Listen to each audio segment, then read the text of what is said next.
이미숙 인생에서 최악의 시간을. 이미숙은 아버지를 일찍 여의고 편모스라에서 자라게 됩니다. 이미숙은 어머니가 32에 혼자가 되고도 흔들림 없는 모습으로 자식들을 강하게 키웠다. 그런 어머니를 존경한다. 우리 자매에게 독립심과 목적의식을 심어준 분도 어머니였다. 내가 중고등학교 때 빨리 성공하겠다는 생각을 한 것도 엄마를 돕고 싶은 생각 때문이었다. 엄마가 이북분이신데 굉장히 생활력이 강하시다. 그리고 생각도 똑똑하시고 어린 시절이 이미숙이 어머니의 영향을 많이 받았다는 것을 잘 알 수 있는 대목이죠. 그러다가 이미숙은 고등학교 3학년 때인 1978년 미스 롯데 선발대회에 출전해서 인기상을 받게 됩니다. 이미숙은 1980년대 전성기를 보내게 됩니다. 최고의 여배우 중에 한 명이었죠. 그리고 인기가 많았던 만큼 이미숙에 대한 스캔들과 루머들도 많았습니다. 그런데 자질구레한 것들을 제외하고 세 가지만 짚어보는 것이 좋을 것 같네요. 이미숙에 대한 최초의 대형 스캔들 대상은 바로 소설가 최인호였습니다. 최인호가 유명 소설가이면서 자신의 원작 소설, 예를 들어 고래사냥이 영화화될 때마다 영화 작업에도 깊숙이 관여했는데 이때 출연 여배우인 이미숙과 가깝게 되는 것이죠. 결국 1986년에 이미숙 최인호의 홍콩 미래설이 기사로 터지면서 이미숙이 큰 비난에 휩싸이게 됩니다. 당시 최인호는 아내가 있던 유부남이었기 때문이죠. 탤런트 이미숙 불륜, 바람 루머가 퍼진 이유입니다. 그런데 이 스캔들에 대하여 이미숙은 극구 부인하는 데 반하여 최인호는 좀 다른 태도를 보입니다. 이미숙은 작가로서 최인호 씨를 좋아하고 있고 그분도 나를 연기자로서 좋아할 뿐이다. 둘이 같이 홍콩에 간 건 순전한 비즈니스로 영화사 상무도 함께 갔다. 최인호는 40일 전에 모두 끝난 얘기이며 집사람에게도 다 털어놨다. 분명히 말하지만 끝난 일이다.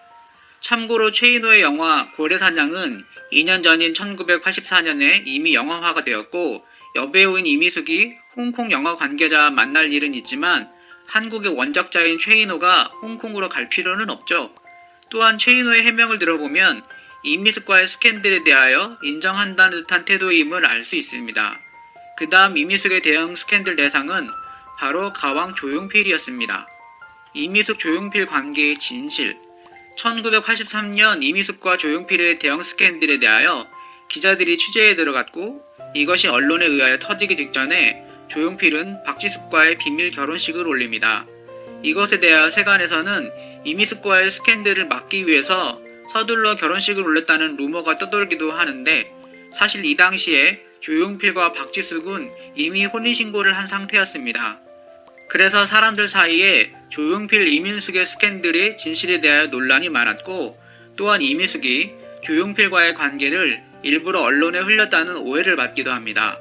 이민숙은 용필이 아저씨 그거야 뭐 다 지나간 젊은 한때의 추억이죠. 조용필과의 기억은 좋은 추억이었어요. 제 가슴에 묻을 만한 20대의 제일 좋은 추억이었죠. 영화배우 겸 탤런트 이민숙의 세 번째 대형 스캔들은 바로 이미숙, 홍성호, 임지연의 삼각관계 스캔들이었습니다. 1980년대 중반 한국 사회를 흔들었던 메가톤급 스캔들이었죠. 1986년 9월 이민호, 홍성호가 결혼 발표와 더불어 약혼을 하게 됩니다. 그러자 여배우 임지연이 발끈하고 나섭니다. 당시 임지연은 1984년 미스코리아 태평양 출신이었음. 임지연은 1984년 미인 선발 대회에 응모했을 때 홍성호 선생님이 심사위원의 한 사람이었어요. 그래서 그 대회에서 입선한 다음에 미용실 소개로 선생님을 처음 만나게 되었죠. 참고로 당시 홍성호는 39살, 이미숙은 27살, 임지연은 21살이었습니다. 또한 홍성호는 아내가 있는 유부남이었죠. 홍성호 첫째 부인 직업 약사. 홍성호가 전처와 이혼하게 된 것은 1986년 4월임. 당시 홍성호는 실력 있는 성형외과 의사로 유명했고 수입도 많았습니다. 임지연은 지난 1년 동안 선생님과 사귀며 결혼을 약속했어요. 그래서 맡고 있던 TV 프로그램에서도 모두 하차했고 6월 말에는 서울 강남구 개포동 현대아파트를 월세로 빌어 선생님과 동거를 시작했고요. 그런데 미래 1개월 뒤에 선생님께서 소문이 퍼졌으니 당분간 헤어져 있자는 선생님의 말에 어머니에게로 돌아와 있었어요. 그러다가 지난달 29일 명동에 있는 카페에서 만났어요. 그때 갑자기 헤어지자는 이야기를 들었어요. 저는 울면서 매달렸죠. 제 사랑을 되찾기 위해서는 수단과 방법을 가리지 않겠어요. 현재로서는 생각지 않지만 필요하다면 혼인빙자 간음 고소도 할 수 있겠죠. 이런 임지연의 고백으로 이미숙, 홍성호, 임지연 삼각관계 스캔들이 터지게 되었죠. 그런데 초반에 감경했던 임지연의 태도와 달리 실제 고소사건으로 이어지지는 않습니다. 임지연 역시 홍성호가 유부남일 때 만났고 동거했던 전적이 있었기 때문일까요? 아무튼 임지연은 초반에 강경했던 입장을 버리고 결국 다른 방식으로 이미숙에 대한 복수를 다짐하게 됩니다. 임지연은 나도 스타가 되어 본때를 보여주겠다. 본격적으로 영화에 나서 이미숙의 콧대를 꺾어놓겠다. 이후 이미숙, 홍성호는 1988년 3월 정식 결혼식을 올리게 됩니다. 이미숙은 전 남편이 아이가 딸린 전처와 이혼을 하고 다른 여자를 사귀고 있었음에도 전 남편인 홍성호 박사를 선택했던 것이다. 이는 대단한 결단과 결심 없이는 불가능한 일이었다. 이미숙은 무릎팍도사에서 자신의 결혼 생활에 대해서 다음과 같은 말을 한 적이 있다. 좋아하는 사람이 있고 좋아하는 사람과 살기 위한 것이 결혼이라면 결혼은 하나의 과정이라고 생각한다. 나의 주는 일이었지만 결혼을 마음먹은 데는 그만큼 충실하고자 했다. 생각처럼 살아가지는 못했다. 아내로 엄마로 아이들을 따라 일을 거의 접고 미국으로 가기도 했지만 내 마음속에는 공허함이 있었다. 마음속에는 늘 연기에 대한 것을 생각하고 있었다. 이미숙은 전 남편과의 사이에서 두 아이를 두고 있다. 이미숙은 자신의 아이들을 어렸을 때부터 유학길에 오르게 했다. 이미숙은 그들과 동행하여 미국에서 체류하기도 했지만 사실상 2001년부터는 홍성호 박사와 별거에 이르게 된 모양새가 되었다. 결국 2007년 합의 이혼을 하게 된 것이다. 이미숙은 두 사람이 자녀 유학 때문에 6년 전부터 별거 생활을 하게 됐고 이 기간이 오래되는 가운데 서로의 일에 몰두하다 보니 아무래도 예전에 애틋한 감정이 식은 게 사실이다. 그러나 이들 사이에 갈등이나 다툼이 있었던 것은 아니고 서로의 일에 대한 애착이 너무 강하다 보니 애정이 우정으로 변했고 그래서 서로 웃으면서 각자의 길을 가되 좋은 친구로서 영원히 좋은 관계를 유지하기로 약속했다고 말했다. 이미숙은 일이 우선이라고 말했지만 상대방의 상황이 그렇지 바람직한 것이 아니었음에도 그 상대방을 선택했고 모든 것을 버리고 자녀들을 위해 미국으로 갈 만큼 헌신했다.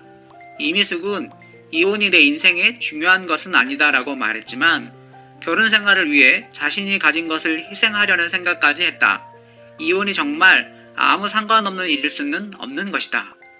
이미숙은 아이들에게 다른 엄마들처럼 희생하지 못하고 정말 필요할 때 곁에 있어주지 못한 것이 미안하다고 말했다. 엄마로서의 모정을 엿볼 수 있는 부분이었다. 이미숙 역시 그런 마음을 간직한 평범한 여인의 모습이었다. 당당하고 당찬 모습만을 가진 그녀의 모습이 전부가 아니란 얘기다. 이 이혼의 과정에서 정말 둘 사이에 문제가 없었다면 그런 희생을 감행한 결혼을 쉽게 포기할 수는 없을 것이다. 그렇기 때문에 많은 사람들이 지레짐작으로 남편 쪽의 여성 편력을 문제 삼고 있다. 더군다나 이혼 전 6년 동안이나 결혼 생활을 지속하기 힘들었던 상황을 맞이했다는 것에 대해 상당히 묘한 느낌이 드는 것도 사실이다. 하지만 이미숙은 이혼 후에도 남편을 친구처럼 대하는 등 쿨한 관계를 유지한 것으로 알려졌다. 정말 끝장난 관계였다면 불가능한 이야기다. 사람들이 생각하는 그런 사생활보다 더 중요한 이유는 이미숙이 여배우였다는 것이다. 그 자신도 밝혔듯 자신의 여배우로서의 욕망과 열정을 완전히 제거할 수는 없었던 것이다. 더군다나 남편의 성향상 이미숙의 입장에서 완전히 지원 사격을 해줄 수도 없었다. 그 전에 이혼 경력과 복잡한 여자 관계에서도 보여지듯 홍성호 박사 역시 그런 남자를 선택한 이미숙만큼이나 자유로운 성격의 소유자였다. 자유분방함이 처음에는 좋은 것 같지만 나중에 서로 상충할 때는 잡음이 일기 마련이다. 이미숙의 자유분방함과 가정과 일 사이에서 오는 괴리를 메워주기엔 가정이 충분한 도피처가 되지 못했던 것이다. 이미숙은 결국 이혼을 선택했고 이혼 후 더 활발한 작품 활동을 했다. 지금도 이혼보다 내가 미스 롯데에서 5위를 차지한 것, 에덴의 동쪽에서 처음으로 조연을 맡은 것이 더 굴욕이다라고 말할 정도니 여배우로서의 프라이드가 얼마나 강한지 엿볼 수 있는 대목이다. 자신이 원했던 것을 마음껏 펼치게 해주지도 못하고 마음의 안정도 주지 못한 결혼 생활이 이미숙에게는 아주 커다란 짐으로 다가왔을 가능성이 크다. 이미숙은 결국 가정과 여배우 사이에서 여배우를 택했다. 그것은 이미숙이라는 인물이 세상을 살아가는 방식인 것이다. 이미숙은 과거로 인해 수많은 악플에 시달리고 있다. 이것이야말로 어리석은 행동이다. 사생활은 어디까지나 사생활일 뿐이다. 결혼 역시 남녀관계 역시 어디까지나 개인의 선택일 뿐이다. 전남편의 이미지 때문에 이미숙까지 같이 끌어내리는 만행을 저질러서는 안 될 것이다. 전남편의 일은 전남편으로만 묻어두는 것이 필요하다. 이미숙은 이혼 후 너무 좋다고 말했지만 그 말을 확대 해석할 필요는 없다. 이미숙은 자유분방하게 활발히 일에 몰두하는 것이 좋은 것이다. 자신의 개인적인 감정마저 색안경을 끼고 볼 필요는 없지 않을까 생각해본다. 참고로 이미숙 전남편 홍성호 박사는 재혼을 했지만 이미숙은 여전히 재혼을 하지 않고 혼자 살고 있다. 이미숙 재혼 생각은 좋은 남자가 나타나도 재혼 생활은 자신이 없어요. 내가 결혼해서 밥 해주고 이런 건 못해요.